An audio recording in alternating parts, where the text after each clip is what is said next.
And it's day 10 of our Fitness Go challenge. And as usual, kami lang gyapon duha. So murag fully recovered naman tanong. Padayon gyapon ta, bahala kung mga lipong na ta. Among mga kauban na pang mga busy pagid sa ilang mga kinabuhi, pero willing gyapon to sila mo uban. Apas to sila sa amo. Apas to sila sa among hangin. Char lang hangin. Hapit nang ganyan ni makuyapan. Wala na. So short lang ang amo ang route karon kay naman mi event unya, so di mi dapat madugay niya. Late na mi na start 5 naman karon kapin. So dugay na kamatay niya Disney princess. Dugay pod mi og start. Anyway, see you later. Bye-bye. Pause 2 minutes. And then run for 1 minute. Wala tayo natabo ng mga classmates karon. Classmates sa dagan, mga bata. Kasi gara, masama yan na nga time. Yung na ang palibot to. Kaya mo matabo mga children. Yung mga little, mga elementary. Magdagan. Okay, go. Go.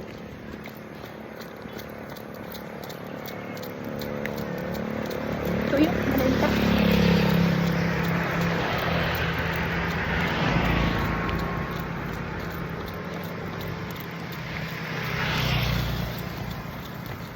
Turn.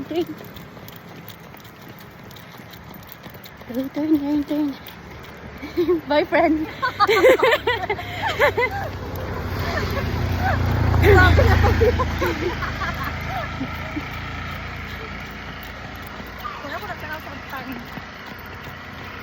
I got you.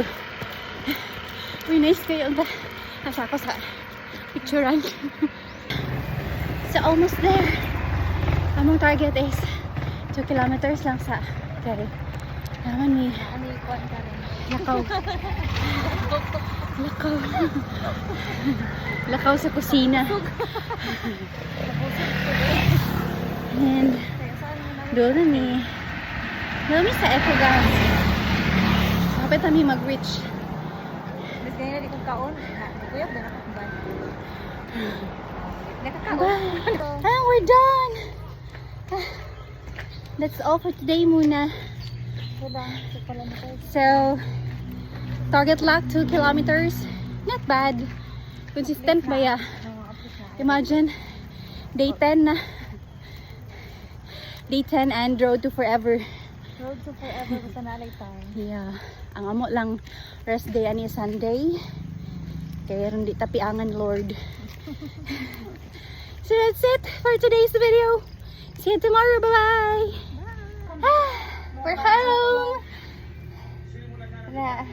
Tara, naghulat na sa amo ang kuan. Nagulat na. The birthday queen. Birthday girl. So morning nagsayo may pag-uli. Kay sayo ang gathering. Aray. Boy, nasusunod ito. Bye. So after exercise, taran! Naka-drive. Inuwaw na kyan. Manghulang sa amin sa birthday girl kay nasuguan mo magpalit og kape. O di ba natakban na ako mga friends sa akong pakape. Adik na sa kape. Agoy. Wala siya ko mga friend ah. Nakukubot ko.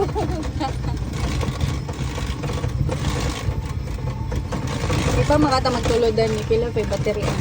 Kung ko ng battery.